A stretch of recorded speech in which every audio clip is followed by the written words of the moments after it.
Hi everybody, my name is Lenny. It's been a long time since I've made any kind of video on anything.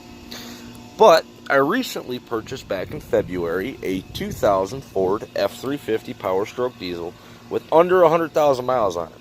Unicorn. You know, beautiful truck.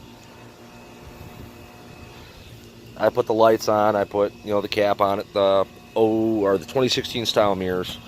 A little bit of what I've done to it. I've put the Wicked Wheel 2 on it, on the compressor side. 4-inch exhaust from Sinister Diesel. I put an SCT tuner on it, which in my eyes is by far the best one. It controls everything a little bit better. Along with it has a built-in boost fooler, which is nice. Granted, it's not what I'd like it to be, but it's still nice.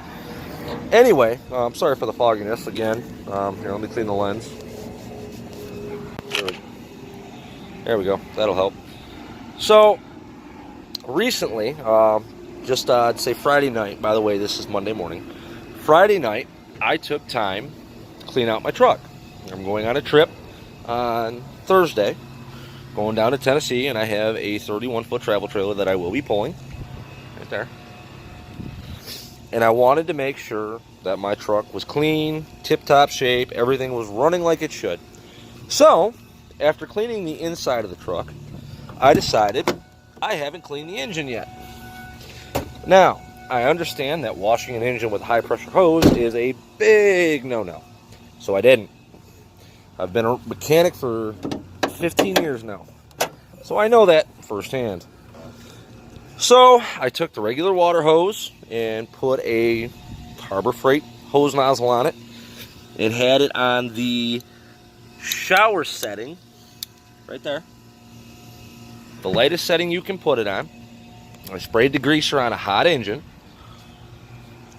let it sit, and I rinsed it off.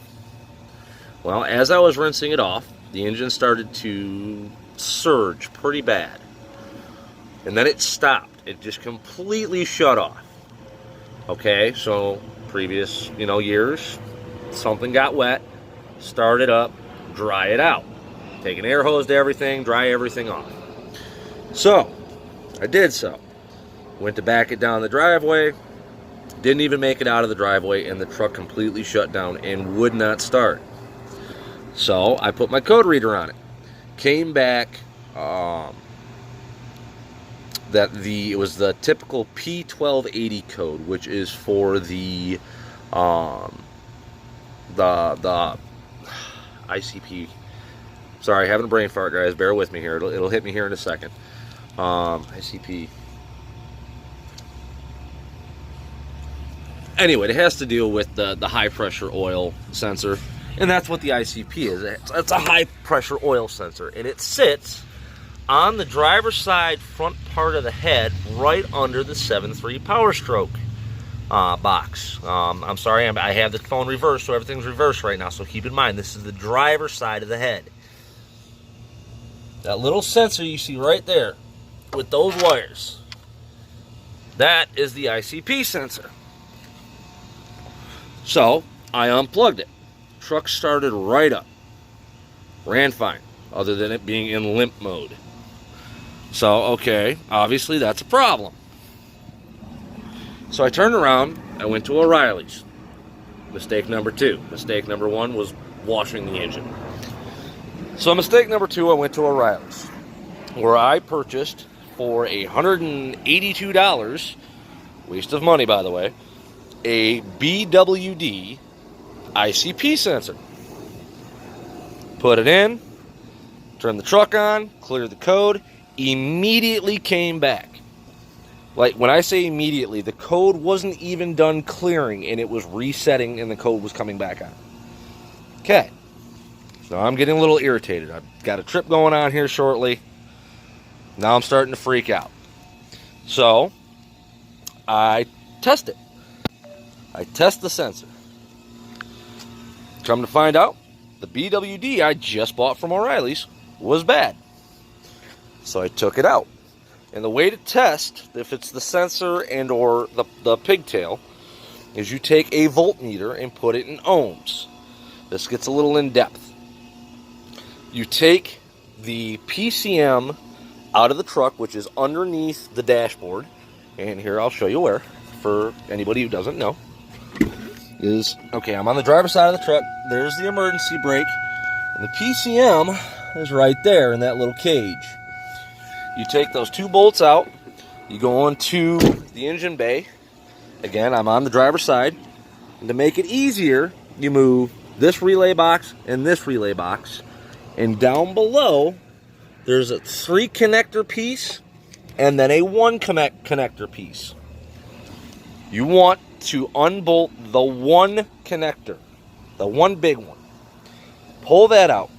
Find pin 87, 89, 87, 90, and 91 on the PCM side. Which I'll tell you right now, if you are looking at the firewall, you'll have closest to the kick panel, you'll have the bolt hole. 87 is the 5th one up from the middle on the kick panel side, and 90 and 91 are the first 2 down. So, take an ohm meter, put it in the plug, so it would be on the ICP side would be pin C, which is the lower pin on it. If you look at it, there's 3 pins, and they form like a box triangle. Pin C would be the bottom plug, the one that's by itself. Okay, if you're looking at the plug, it's going to be the plug on the very bottom. And you turn around and you plug into pin 87, okay? You should have no more than 5 ohms. At 5 ohms, you've got a kink somewhere, you have a grounded out wire, something. So my test showed that I had 0.7, which for automotive gauge wiring is flawless. You can't ask for better than that. So then I checked pin B, which if you're looking at the pin straight on is going to be the upper left pin. And that goes to test pin on the PCM side, the harness side, of 90. Again, 0.7 ohms, perfect. Did the same thing for C, which is the upper right, and test pin 91 on the harness side inside the truck. Again, 0.7 ohms. So therefore, that eliminated any chance of a grounded out wire, bad wire, anything. That even eliminated the pigtail. So that brings me back to the sensor again. So I go to Advanced Auto Parts. I return the one to O'Reilly's, which, by the way, O'Reilly's was pissed at me for it because the $180 that they didn't want to give back, but their part was bad. So, go to Advanced. Bought another one. Again, it was a BWD. And I've read up on these after this and realized that BWD is not something I want to deal with when it comes to the 7.3 powerstroke. Put that one in. Put that one in yesterday morning. All right? Same problem. Check engine light wouldn't clear no matter what I did.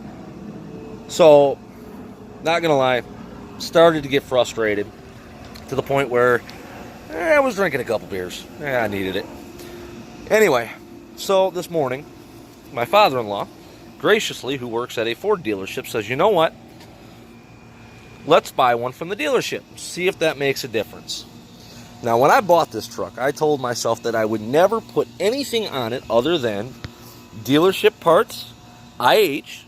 When I say IH, that means International Harvester, which is International Navistar, which is the powerstroke, and or top-of-the-line, high-end aftermarket, all right? Other than that, I wouldn't go to Advanced, I wouldn't go to O'Reilly's or any of that for parts, for sensors.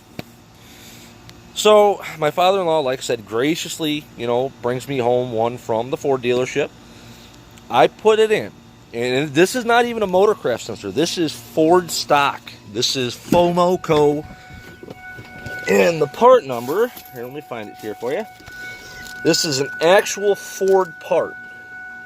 All right? And the part number is F6TZ-9F838-A1X. Okay? That is the ICP sensor from Ford.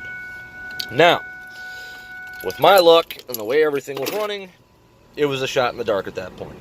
But let me tell you something. This morning I put that thing in, plugged it in, turned the key to the on position, and lo and behold, what turns off? the check engine light. What went away? The P1280 code. So for 2.5 days, since Friday night, I have been battling this ICP error. Couldn't figure it out. Come to find out, not only did I get one, but I got two faulty BWD sensors in a row. A little bit more homework shows that the BWDs on the 7.3s are what are called bias. I don't know if it has to do with the calibration they do on them. Doesn't matter. They don't work on these trucks. And if they do, they only work for a short period of time. Everything I've read up on them, people are getting them to last 3 weeks, a month, 40 days, and they're done. So the moral of the story is, if you own a 7.3 powerstroke, and probably a 6-liter too at this point, do not, and I repeat, do not buy anything other than 4 sensors, or anything else for that matter, Ford parts, Motorcraft parts, or from an international dealership, or else you too will end up with the same headache I've had now, which by the way is finally gone, thank God, that I've had now since Friday night.